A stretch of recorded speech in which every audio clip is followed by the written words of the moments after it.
Бүгүнтөн тарта таштанды чыгарууга тоскоолдук жараткан унаалар массалык түрдө эвакуацияланат. Күндүзү машиналардын көптүгү тазалыктын кызматкерлерине көйгөй жаратууда. Анткени алар дал ошол таштанды челектердин алдына токтотулуп турат. Тазалык ишканасынын кызматкерлери күндүз тазаланбай калган таштандылар түнкү кезекке калаарын айтып, ал убактада ушундай көрүнүштөрдүн кайталанаарын билдиришет. Андан тышкары унаалардын ээсин узак убакыт бою күтүүгө мажбур болушат. Бул өз кезегинде иштин үзгүлтүккө учурашына алып келет.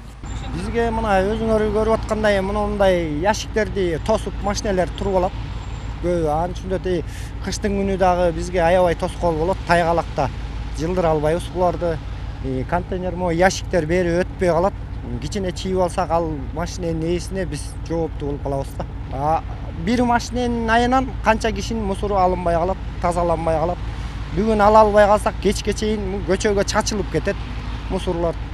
Мына мыякта турганым азыр жарым сааттан ашты. Азыр бияктан кетип калсак, башка жакка барып кайра келишке туура келет. Келсең дагы деле ушул.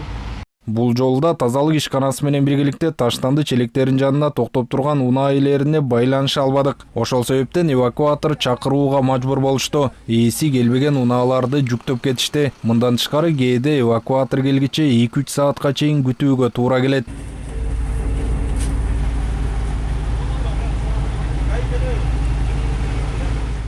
Таштанды ташыган жалпы 50 унаа бар. Ар бири 1000 тоннага чейин чыгарат. Тазалык ишканасынын жетекчиси көйгөй жаралбаш үчүн шаар тургундарын таштандыны кечки убакытта чыгарууга чакырат.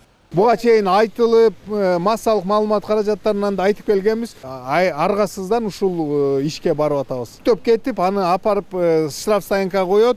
Анан айдоочу барып, анан штрафын да төлөйт, эвакуациясын да төлөп, айыппулга жыгылат да. Таштандыны элди саат 7-ден түнкү 12-ге чейин чыгарыңыздар деп суранып атабыз. Себеби түнкүсүн тыгым жок болгондо биз тез бат чыгарганга бизге жакшы шарт болуп атат да.